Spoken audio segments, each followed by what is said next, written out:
So we were reading about Unit 4, that is environment, how to save it, and what is the importance of saving, what are the measures to be taken for the conservation of our environment, why to save it, that is also we have seen. But we are hearing much, we are talking much, we are reading much, studying much about the environment and its safety and precautions and all these things we are talking about. Just let us see about our own Hyderabad. In our own Hyderabad, what happens? We are developing, means we are developing Hyderabad. Earlier it was only up to our BHEL. Now up to Patancheru is by Hyderabad, that way they are calling it.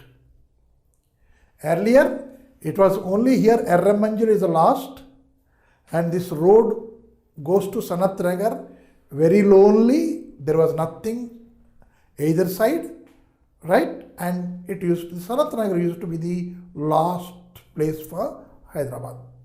Then Kokatpalli has come.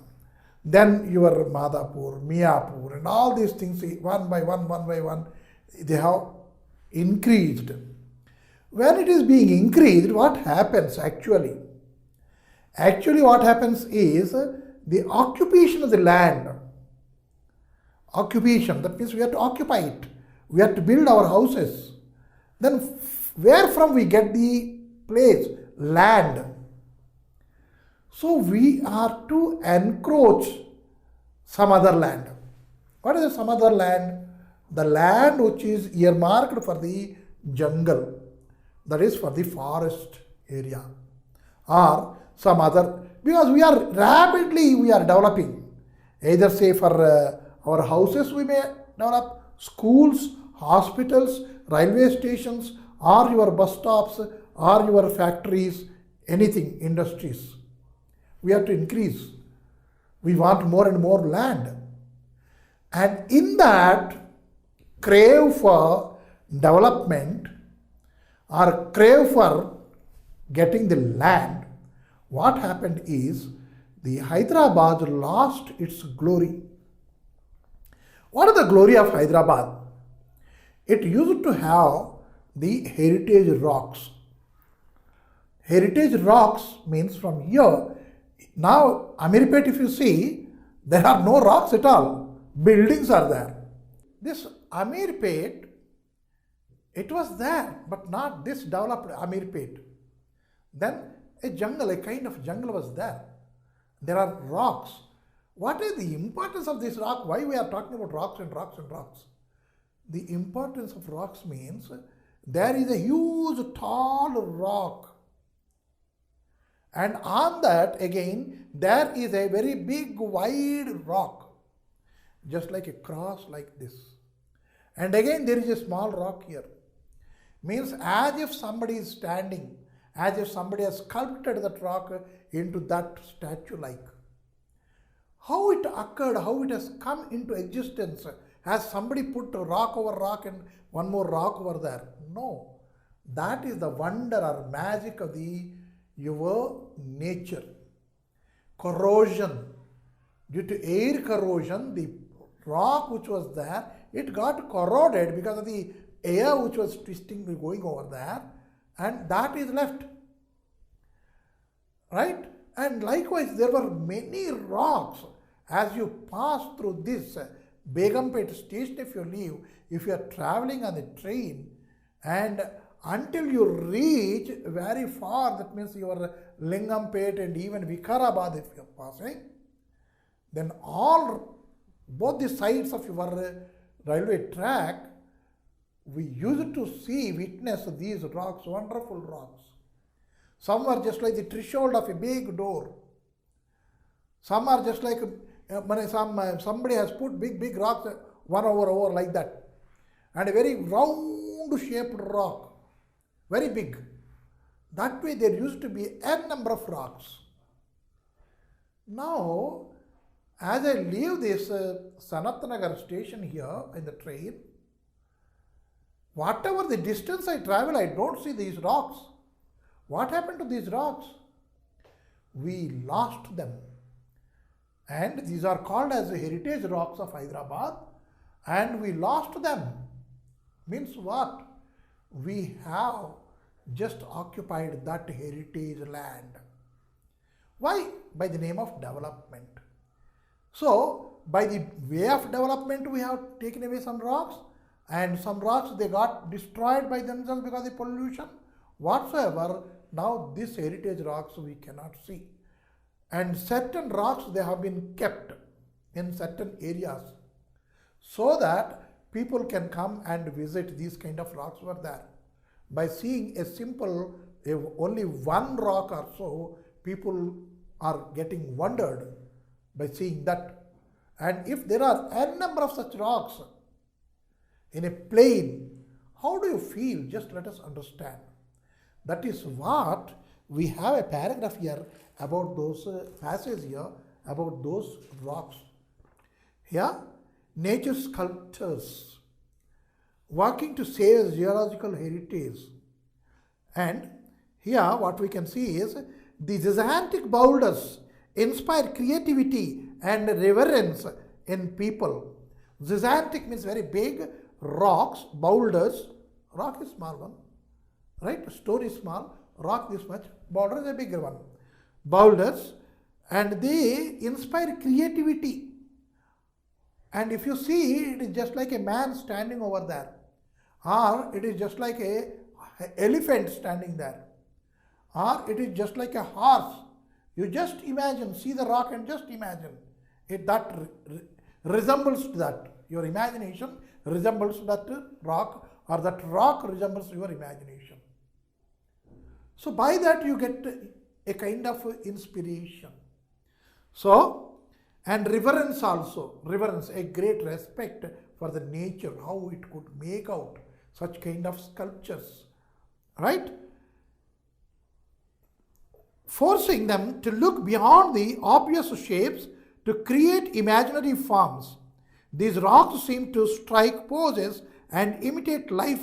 A puppy seated on its hind legs with its front legs raised in the air, a car-shaped formation, flying saucer resting on rocks, right? 4 chambers of a heart, and a woman standing with her face to the breeze.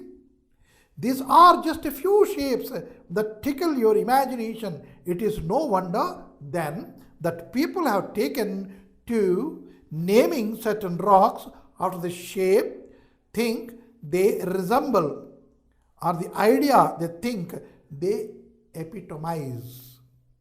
Some of these names have struck on, and the rocks have thus become landmarks in the city.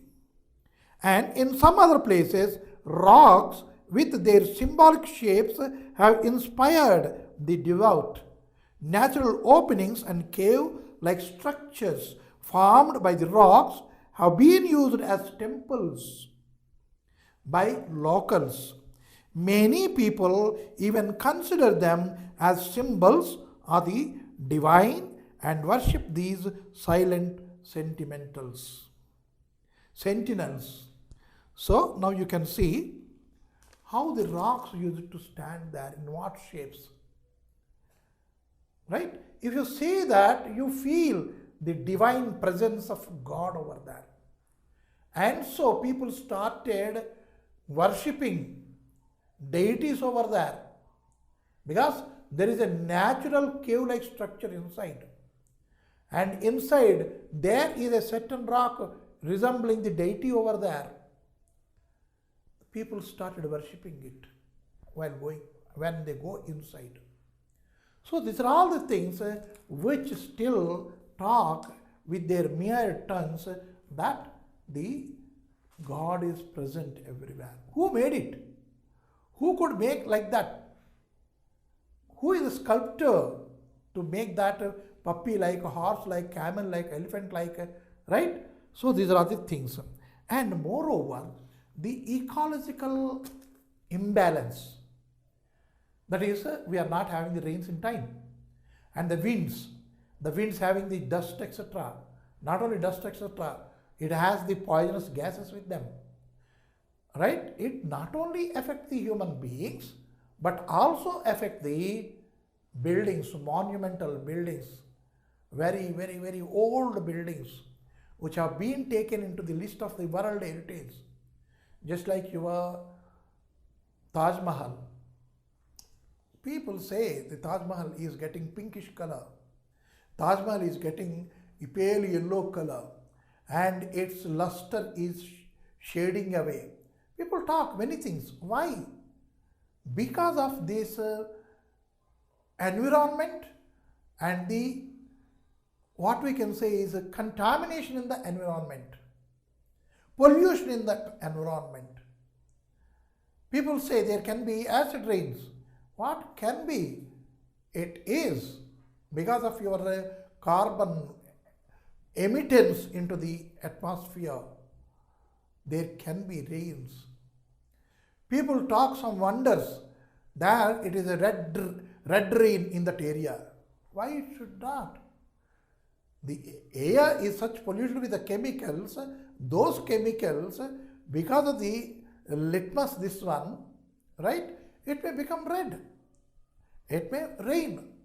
People may say it is a black rain or red rain or green rain. Many things they may speak about because of the pollution which is existed there. And because of the pollution, your monumental things which are supposed to stay there for years together or centuries together, we may not give the guarantee whether they can see these many centuries before. Hence, Taj Mahal, most probably it is built in 1600, that means 17th century we can say. Now we are in 21st century, means 4 centuries the building has seen. Can it see further 4 centuries? No guarantee. Why? The pollution levels. The people who have constructed Taj Mahal then, they thought the environment will be the same for many, many, many years, and so they did not take precautions. If at all they would have seen this, forecasted this, they would have put some chemicals over there. And the Taj Mahal would not have faded away, means discoloring must not have occurred to it. Right?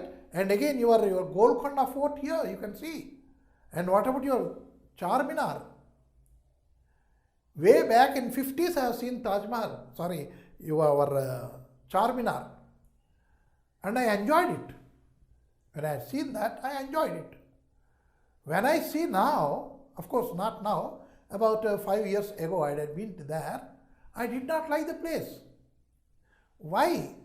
Because of the pollution around. And people are just pan khane ka thukne ka. Is it the place to spit? People never think. We are contaminating it, we are polluting it, we are spoiling it.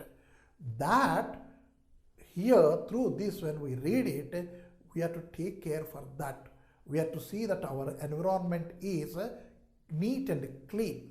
The industrial waste should not be left into our regular stream, effluent, and the gases, industrial gases, should not be left into our atmospheric air. These are all the things we have to take care, so that the monuments, the rocks, the buildings, etc., they can be intact. From the rocks, we have gone to the buildings, monuments. Why? This says about your history and your culture. Men may go and men may come. Men may come and men may go. But these buildings go for long. These will speak about you, what you are, what is your culture, how civilized you are. These rocks, these buildings, these surroundings, they speak it. And hence it is our duty to see that these are very intact, very healthy. As you see your health, you have to see the health of those monuments, even the rocks even. So there ends the Unit 4, Environment. Now we enter into travel and tourism.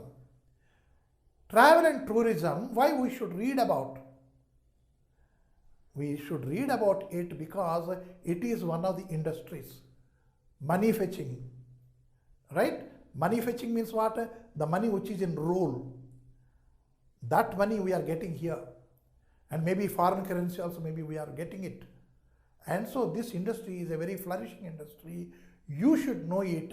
It is not only engineering stream, not only doctor stream, that is MBBS, not only your what we call as a software engineering or hardware engineering. Not only these are the only areas where we can seek our employment or livelihood. It is not the only areas. There are n number.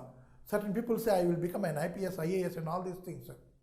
But you should know what is tourism, how it should be maintained, right? And there, the money, time, place, everything you have to manage.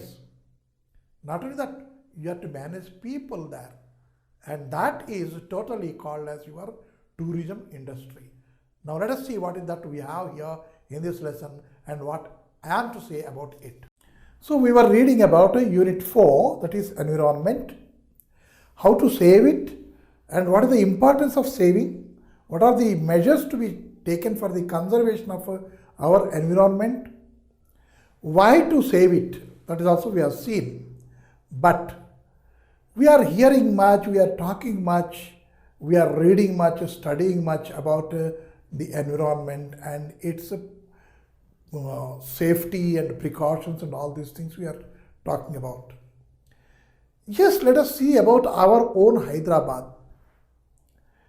In our own Hyderabad, what happens? We are developing, means we are developing Hyderabad. Earlier it was only up to our BHEL. Now up to Patancheru is by Hyderabad, that way they are calling it.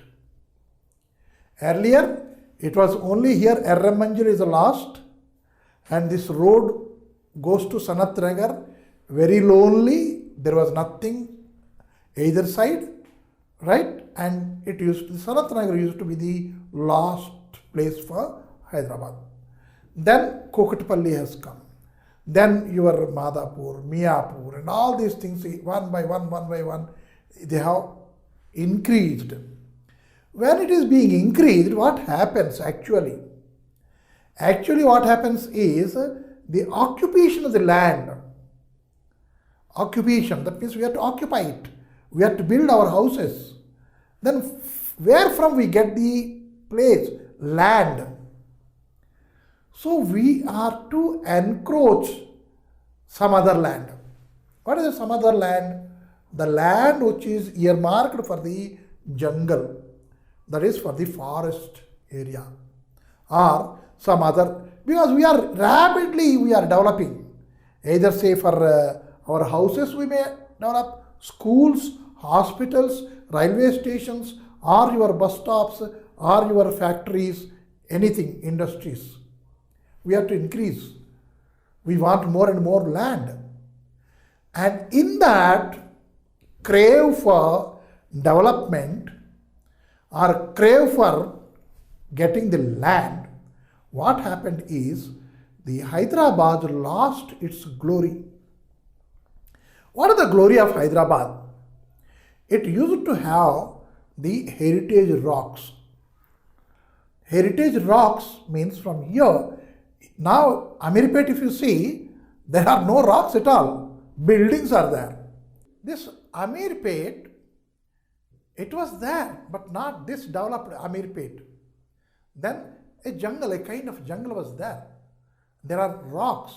What is the importance of this rock? Why we are talking about rocks and rocks and rocks?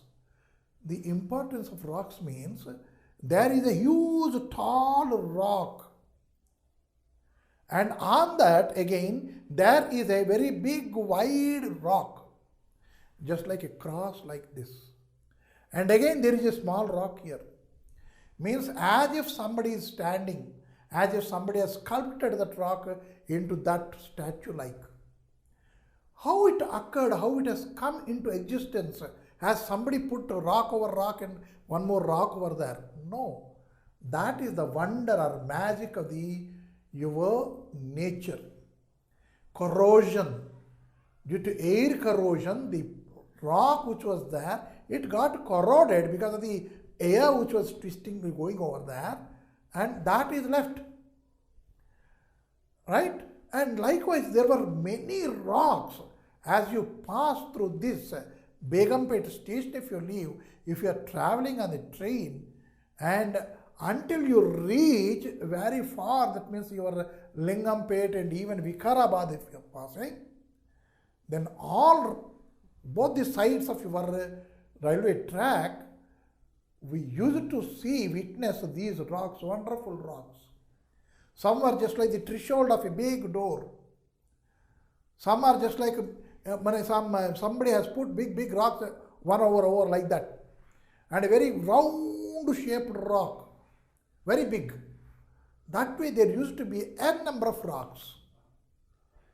Now, as I leave this Sanatnagar station here in the train, whatever the distance I travel, I don't see these rocks. What happened to these rocks? We lost them. And these are called as the heritage rocks of Hyderabad, and we lost them. Means what? We have just occupied that heritage land. Why? By the name of development.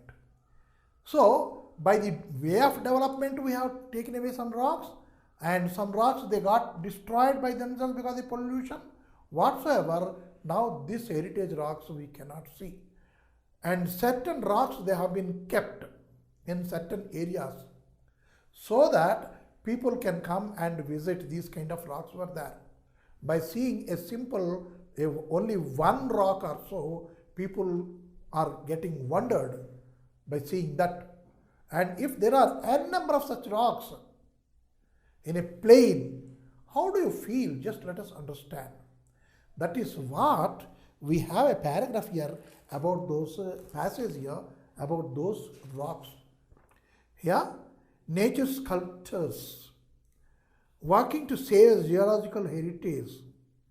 And here what we can see is the gigantic boulders inspire creativity and reverence in people. Gigantic means very big rocks, boulders. Rock is small one, right? Stone is small, rock this much, boulder is a bigger one.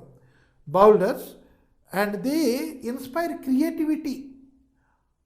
And if you see, it is just like a man standing over there, or it is just like a elephant standing there, or it is just like a horse. You just imagine, see the rock and just imagine it. That resembles that. Your imagination resembles that rock, or that rock resembles your imagination. So by that you get a kind of inspiration. So, and reverence also, reverence, a great respect for the nature, how it could make out such kind of sculptures, right? Forcing them to look beyond the obvious shapes to create imaginary forms. These rocks seem to strike poses and imitate life.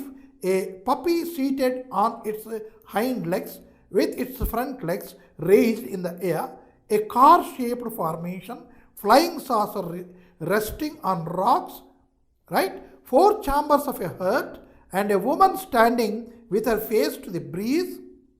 These are just a few shapes that tickle your imagination. It is no wonder then that people have taken to naming certain rocks after the shape, think they resemble, or the idea they think they epitomize.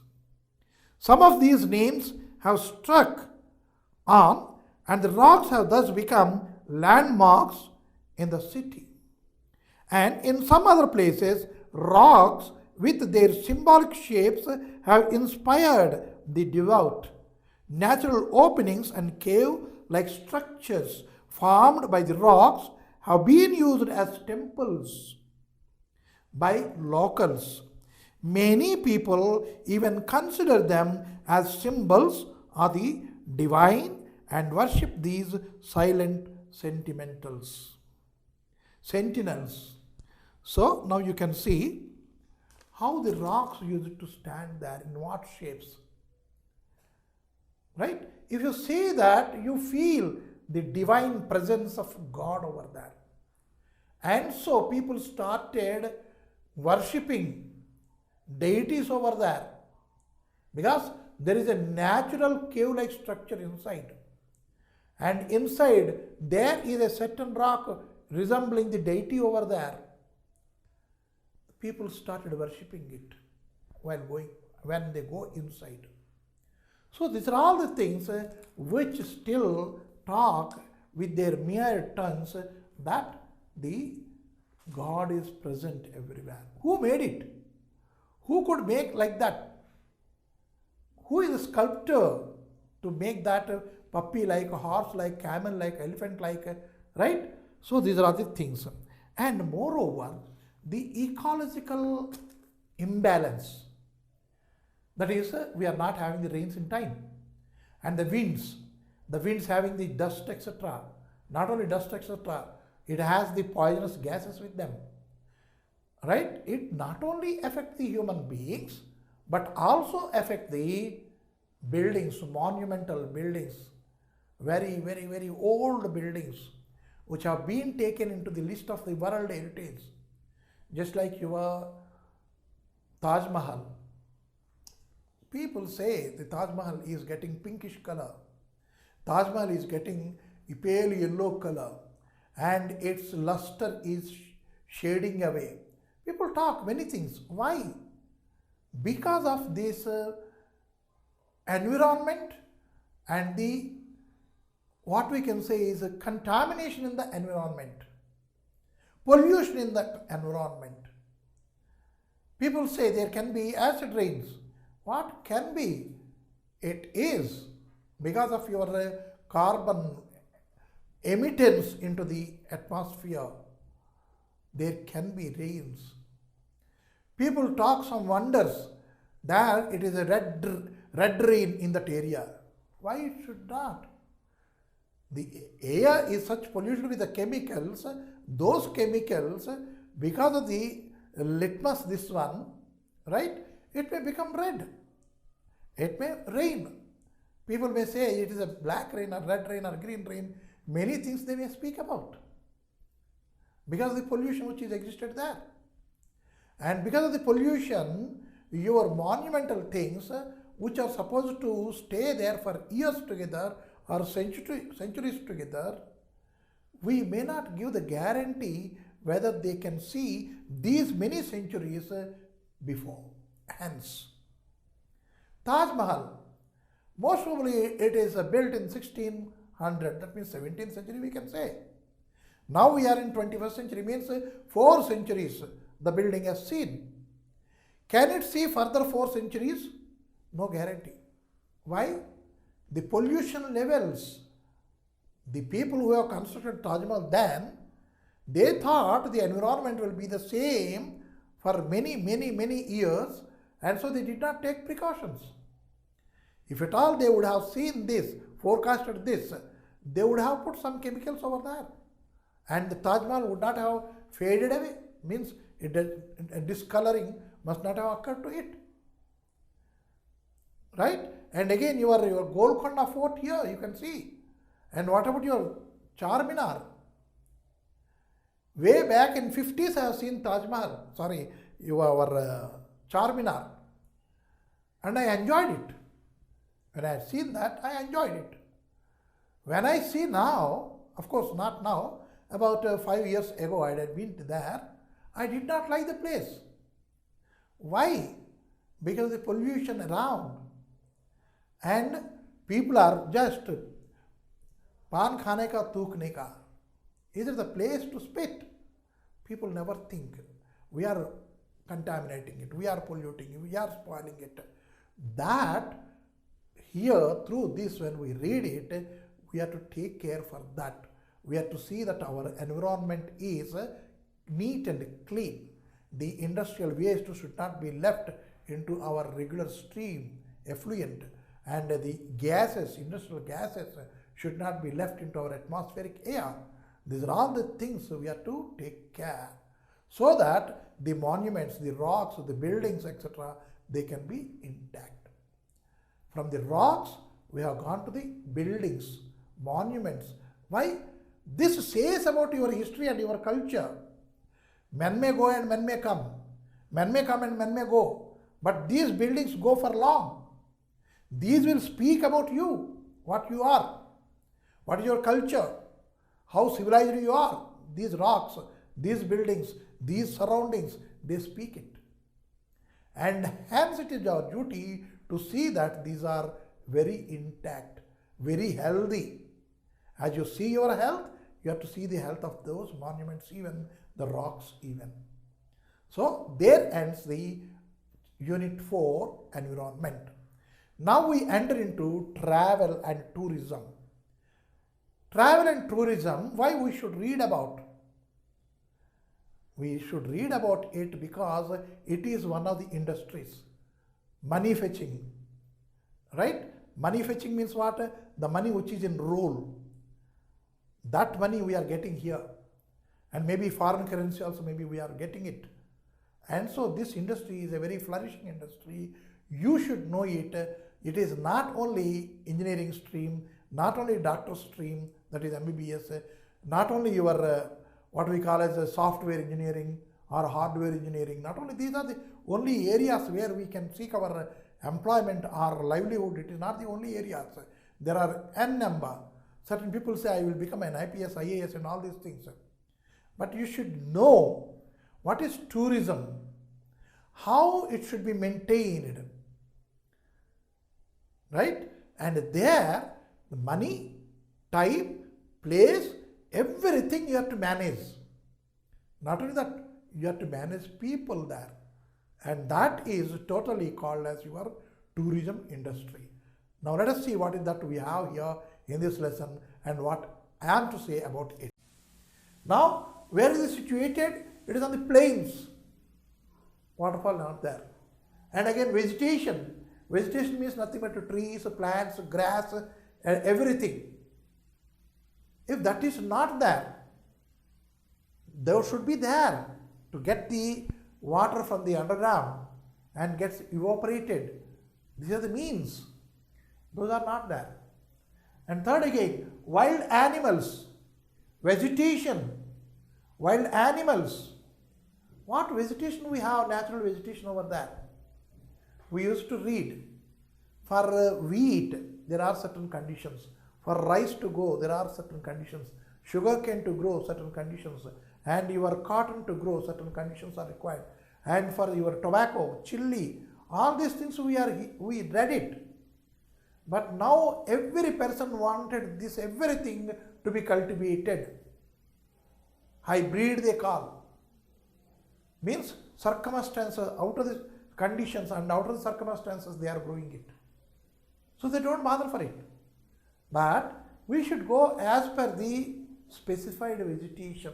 This area, this rainfall, this heat, this humidity, this air, for this or this earth. For this sugarcane is good. And again, cross cropping, right? Alternate cropping. All these things we are there for the books only. Every year, one sugarcane is being cut, the sugarcane again they are sowing once again sugarcane. Means alternate crop they are not following, they don't bother. So environment means what is required, that has to be given, then only this. These all things, who said it is not me? Rainforest vanishing rapidly, rapid rate. Why? Because of that. And here we have given a prize, Nobel Prize, to whom?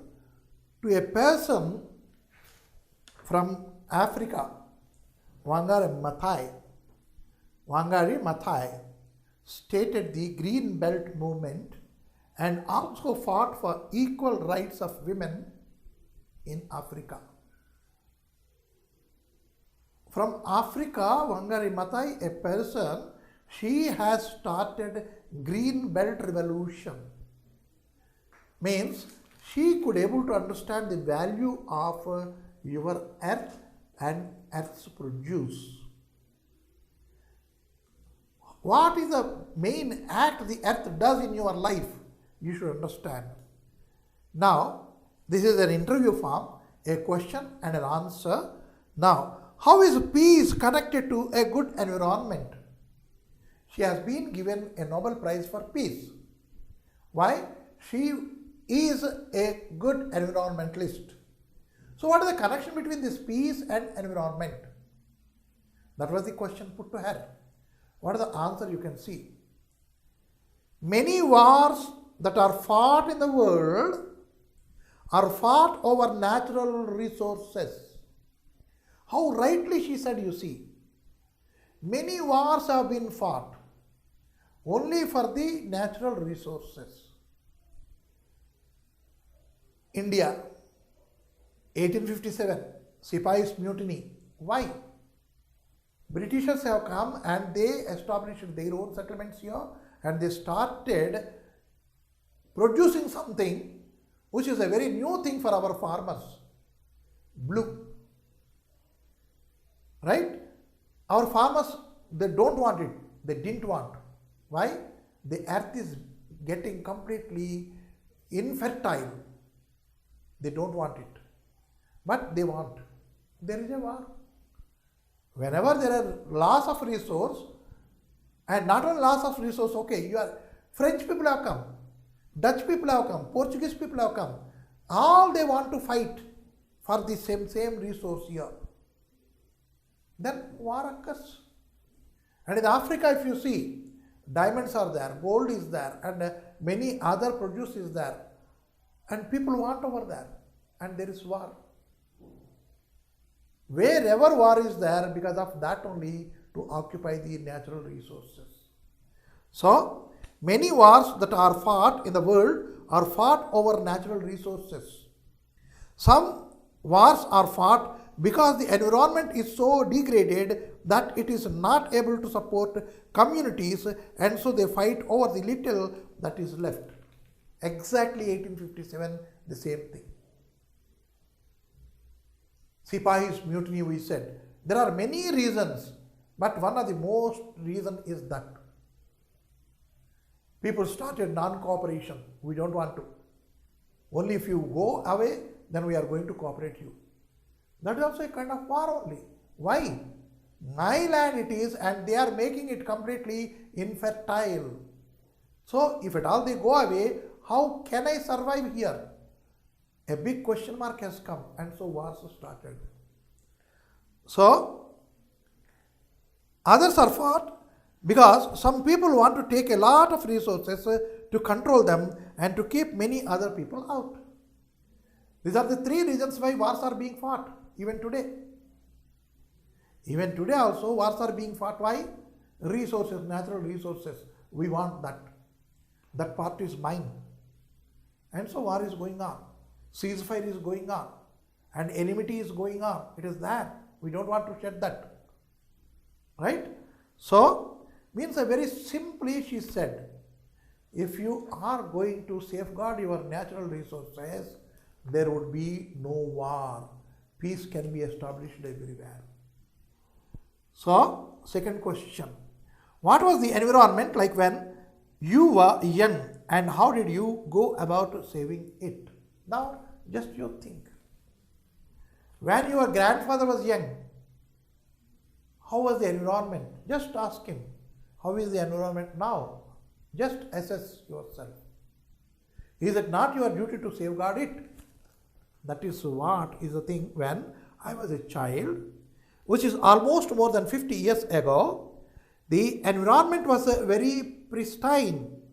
Pristine means very primitive and very beautiful and very resourceful. Pristine and very green. See here, again greenness was there. We were a British colony, and the British government at the time started to clear cut the indigenous plantation of exotic species of trees such as the pines from the northern hemisphere and the eucalyptus from Australia. You see the thing. They want eucalyptus. They want the pine trees here to be planted. And so they have removed our own spices and our own trees here.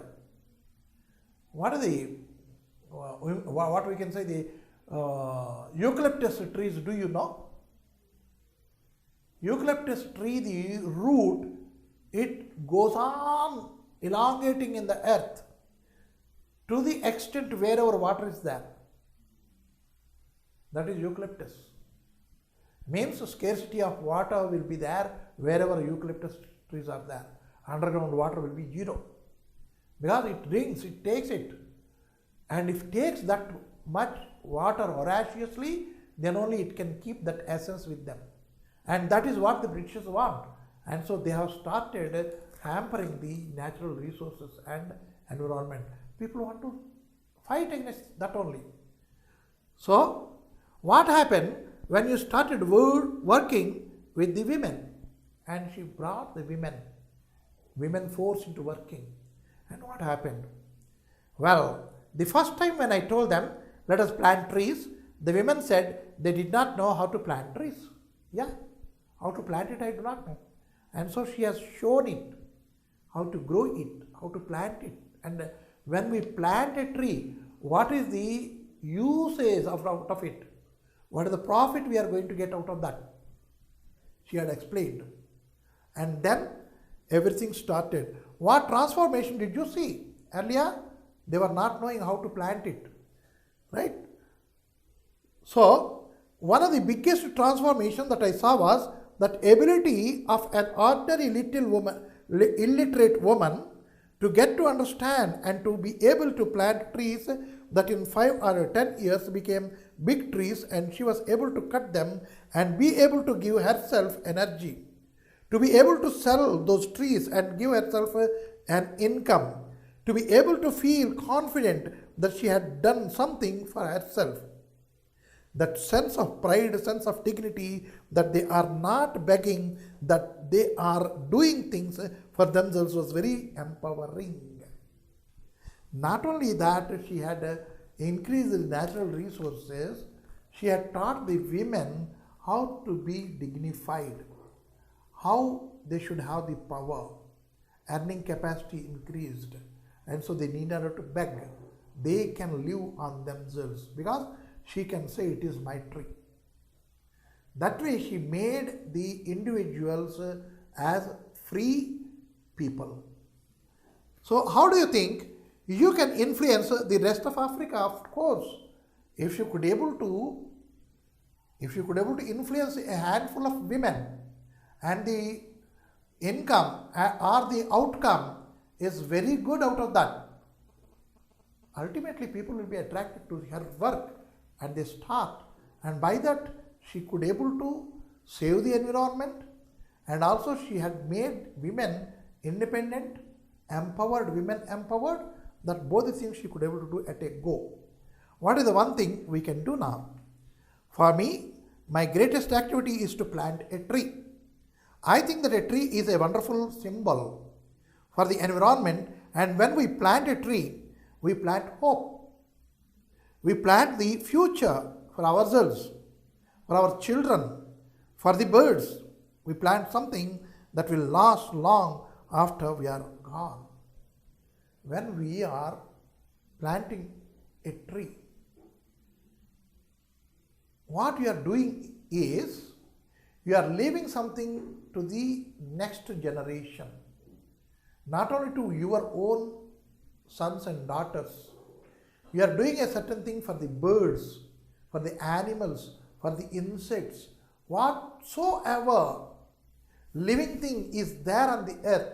For them you are doing a favor by erecting or planting a single tree. And that's all I want. You see how selfless she was. And one night, there is a story you must have heard about. An old man was putting a mango sapling in the ground, digging so deep. And the passerby asked, "Old man, what is your age?" "I am 80 years. If at all you are 80 years, what are you doing?" I am putting the mango sapling here." "Mango sapling you are putting? So do you mean to say you will eat the fruit of this tree?" The 80 years old man laughed at the ignorance of that man. He said, "If not, my generations, they will enjoy this tree. If everybody is cutting it, who is going to grow? Let them grow, you enjoy it. That way he said. Means selflessness we can see through this Wangari Maathai in doing something for the environment. What is that one? She planted.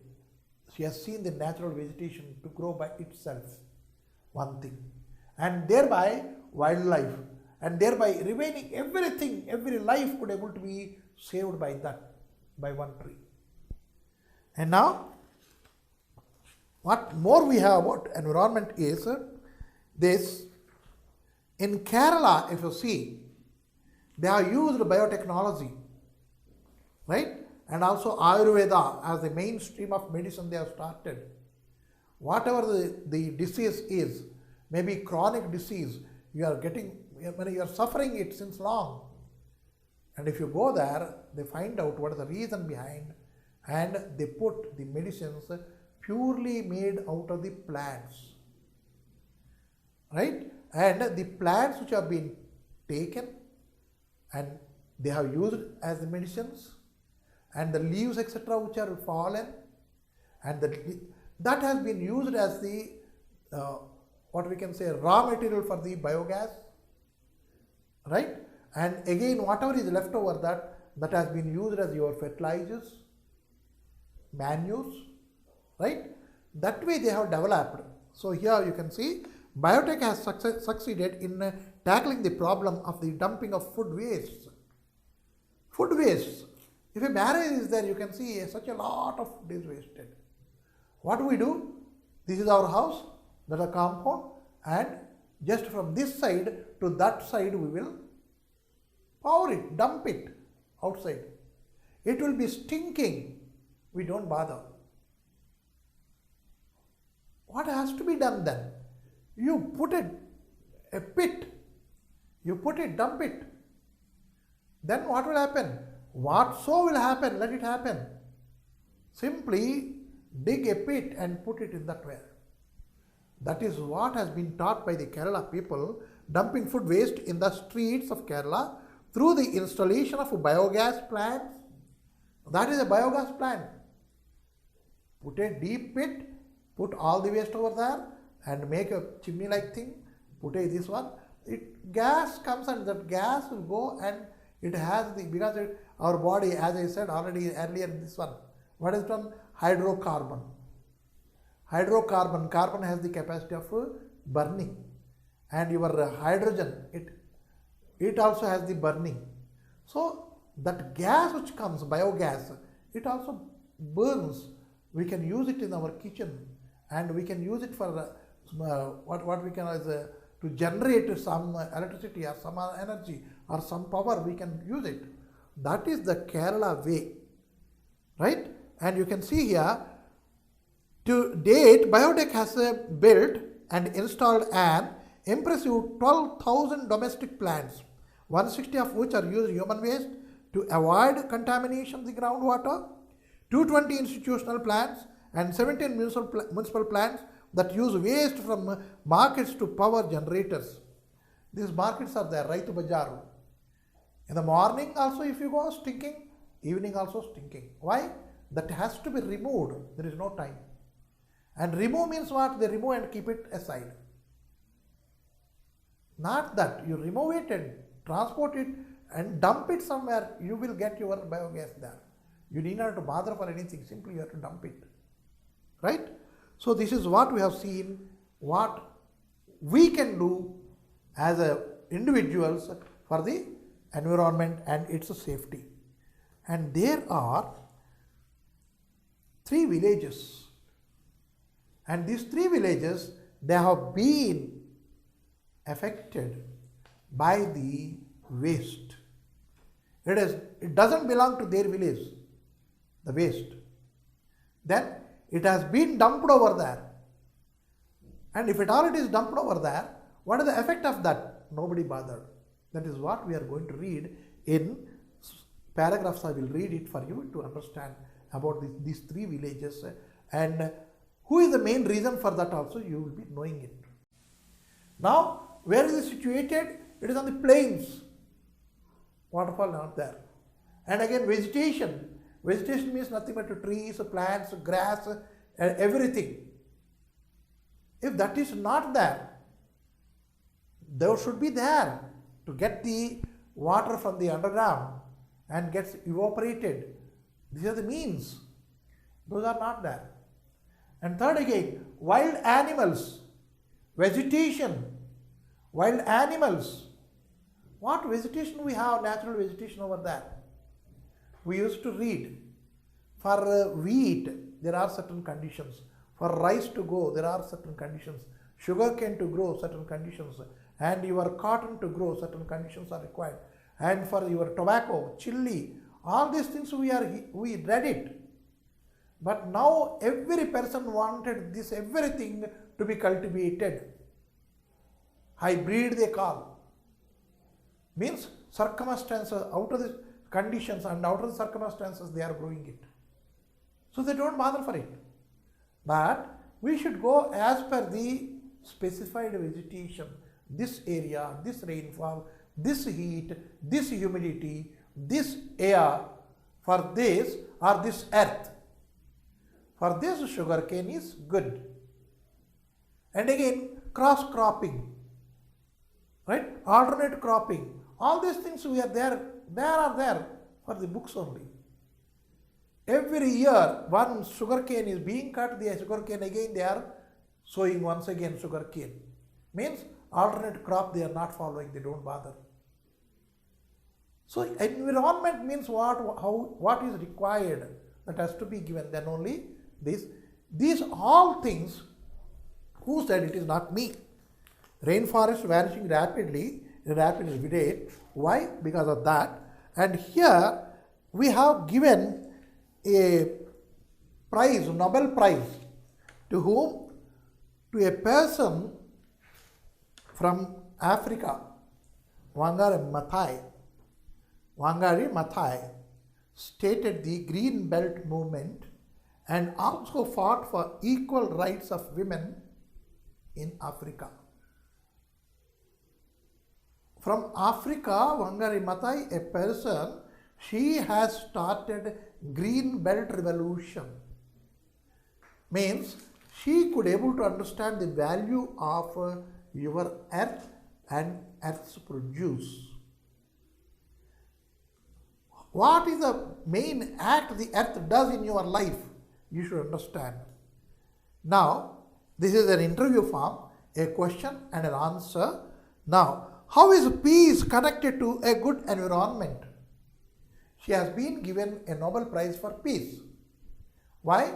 She is a good environmentalist. So what is the connection between this peace and environment? That was the question put to her. What is the answer? You can see. Many wars that are fought in the world are fought over natural resources. How rightly she said, you see. Many wars have been fought only for the natural resources. India, 1857, Sipahis Mutiny. Why? Britishers have come and they established their own settlements here and they started producing something which is a very new thing for our farmers. Blue. Right? Our farmers, they don't want it. They didn't want. Why? The earth is getting completely infertile. They don't want it. But they want. There is a war. Whenever there are loss of resource, and not only loss of resource, okay, French people have come, Dutch people have come, Portuguese people have come. All they want to fight for the same resource here. Then war occurs. And in Africa, if you see, diamonds are there, gold is there, and many other produce is there.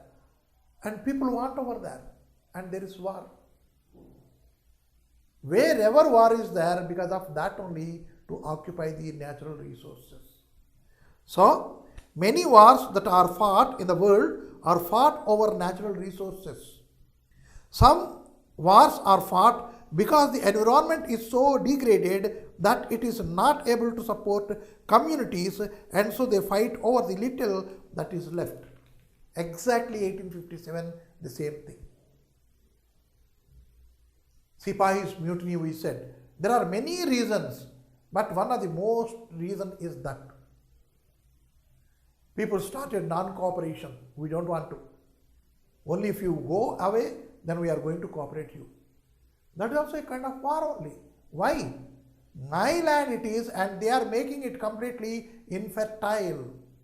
So if at all they go away, how can I survive here? A big question mark has come, and so wars started. So others are fought because some people want to take a lot of resources to control them and to keep many other people out. These are the three reasons why wars are being fought even today. Even today also wars are being fought. Why? Resources, natural resources. We want that. That part is mine. And so war is going on. Ceasefire is going on. And enmity is going on. It is that. We don't want to shed that. Right? So, means very simply she said, if you are going to safeguard your natural resources, there would be no war. Peace can be established everywhere. So, second question. What was the environment like when you were young, and how did you go about saving it? Now, just you think. When your grandfather was young, how was the environment? Just ask him. How is the environment now? Just assess yourself. Is it not your duty to safeguard it? That is what is the thing. When I was a child, which is almost more than 50 years ago, the environment was very pristine. Pristine means very primitive and very beautiful and very resourceful. Pristine and very green. See here, again greenness was there. We were a British colony, and the British government at the time started to clear cut the indigenous plantation of exotic spices of trees such as the pines from the northern hemisphere and the eucalyptus from Australia. You see the thing. They want eucalyptus. They want the pine trees here to be planted. And so they have removed our own spices and our own trees here. What are the, what we can say, the eucalyptus trees, do you know? Eucalyptus tree, the root, it goes on elongating in the earth to the extent wherever water is there. That is eucalyptus. Means scarcity of water will be there wherever eucalyptus trees are there. Underground water will be zero. Because it drinks, it takes it. And if it takes that much water voraciously, then only it can keep that essence with them. And that is what the British want. And so they have started hampering the natural resources and environment. People want to fight against that only. So, what happened when you started working with the women? And she brought the women force into working. And what happened? Well, the first time when I told them, let us plant trees, the women said they did not know how to plant trees. Yeah, how to plant it I do not know. And so she has shown it, how to grow it, how to plant it. And when we plant a tree, what is the usage out of it? What is the profit we are going to get out of that? She had explained. And then everything started. What transformation did you see? Earlier, they were not knowing how to plant it. Right? So, one of the biggest transformation that I saw was that ability of an ordinary illiterate woman to get to understand and to be able to plant trees that in 5 or 10 years became big trees, and she was able to cut them and be able to give herself energy, to be able to sell those trees and give herself an income, to be able to feel confident that she had done something for herself. That sense of pride, sense of dignity, that they are not begging, that they are doing things for themselves was very empowering. Not only that, she had increased the natural resources, she had taught the women how to be dignified, how they should have the power, earning capacity increased, and so they need not to beg. They can live on themselves because she can say it is my tree. That way she made the individuals as free people. So how do you think you can influence the rest of Africa? Of course, if you could able to influence a handful of women, and the income or the outcome is very good out of that, ultimately people will be attracted to her work and they start, and by that she could able to save the environment, and also she had made women independent, empowered women empowered, that both the things she could able to do at a go. What is the one thing we can do now? For me, my greatest activity is to plant a tree. I think that a tree is a wonderful symbol for the environment, and when we plant a tree, we plant hope. We plant the future for ourselves, for our children, for the birds. We plant something that will last long after we are gone. When we are planting a tree, what we are doing is you are leaving something to the next generation, not only to your own sons and daughters.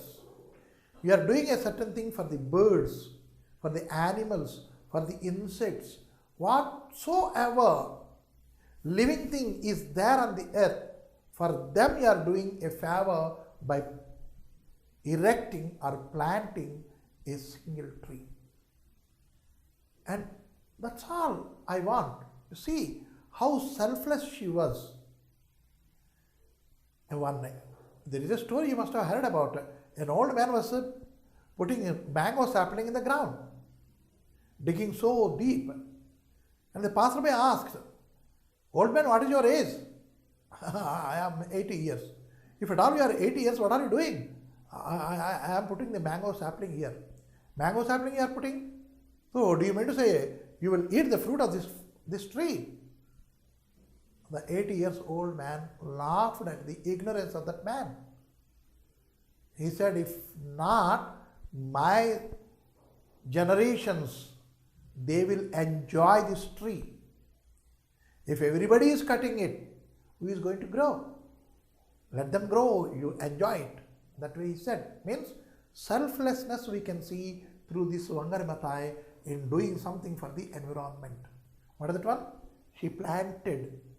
She has seen the natural vegetation to grow by itself. One thing. And thereby wildlife, and thereby remaining everything, every life could able to be saved by that, by one tree. And now, what more we have about environment is this.